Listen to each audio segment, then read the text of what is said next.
Hey guys, and welcome to Rach Talk, my weekly show where I sit here at the office, drink caffeine, and talk about all the things. This week, I'm talking about feeling stuck and what you do if you need motivation or momentum. So if that's you, today's conversation is all for you.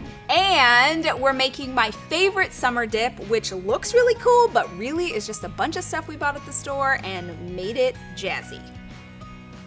Those are jazz hands.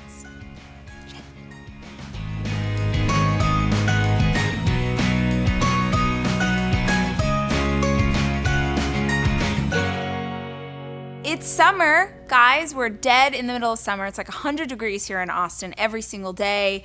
And because I love coffee, today I'm going to try the summer drinks of one of my favorites here in Austin, Texas. It's called Summer Moon. Because I'm trying coffee today, I did dress my look, I would say, is sort of a mashup between an oat milk latte and a Desperate Housewife. So I'm feeling excited. Let's do some taste tests. Oh, holy crud. These are, cheat day meals.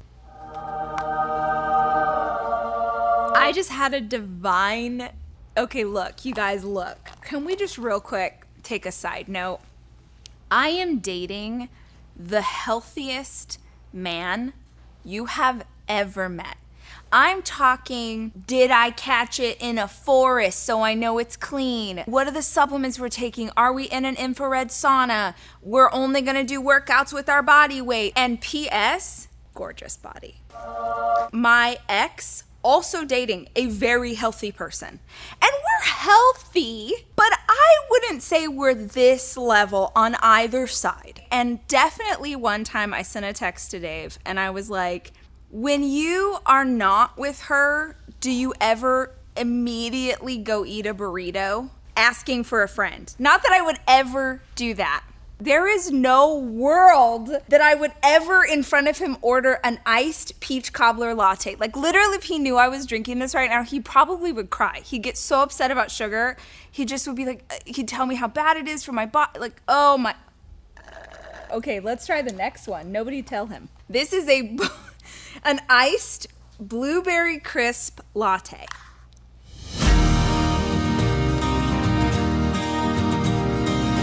Oh, wow. I remember what it's like to feel alive. Pink pear. That I'm not as excited about. I don't think there's coffee in this. Moondrop. Not really my vibe. I'm gonna let myself have one more drink of this one. All right, as you may or may not know, I got my start back in the day, over a decade ago, as a food blogger. I know, it's crazy. And I used to create recipes and put them up online, and my boy Jack used to help me make videos showing you how to recreate the dishes. I'm going to make one of my favorite summer dips. Dips is like... that first of all, it's an entire chapter in one of my cookbooks because I grew up and that was like my party food. I love a dip because you can take a bunch of store-bought ingredients and sort of jazz them up and make them look pretty, and it really doesn't involve any cooking. So today is my spin on a traditional 7-layer dip. So I don't know if you grew up in the 80s when you'd go to someone's party and they'd have that it would be like refried beans and cheddar cheese and black olives, and it was sort of this like Mexican-inspired yummy dip. Well, I did that, but with a Greek twist. So here's what you're gonna need for my Greek 7-layer dip. It's actually a really simple one, and it's the kind of recipe that I give to my kids so they can create it and feel like they are part of the fun. So you could definitely do a flavor of hummus, but I traditionally on this one just go with plain. So it's visually pretty. You want to make sure that each layer is sort of like a bullseye. So with each concentric layer, I want to come in a little bit. I'm gonna add Greek yogurt. Now, you could certainly get sort of a spoon and put it on here, but I think it's easier if you throw it into a piping bag and then use a spoon to smooth it out. Next up is the bell pepper.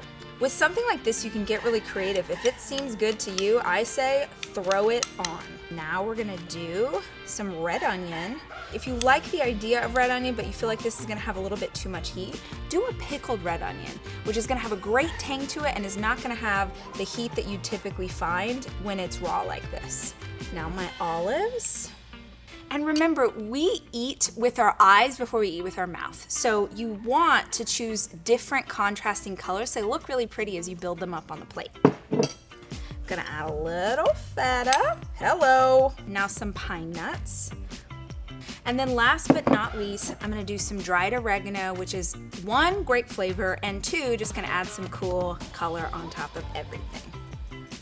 Well, I forgot how much I love this dip. First of all, that took me like 6 minutes. Secondly, it looks adorable. This is the kind of thing that you could pre-prep and then cover and take with you to your sister's barbecue or your friend's house. It's really easy to do. Truly, a child could pull it off. So maybe consider this one for your next summer barbecue. So this is a recipe from my cookbook, Upscale Downhome, which was the idea of taking sort of down-home simple recipes and making them look beautiful, even if the ingredients were pretty simple. You can find it anywhere books are sold.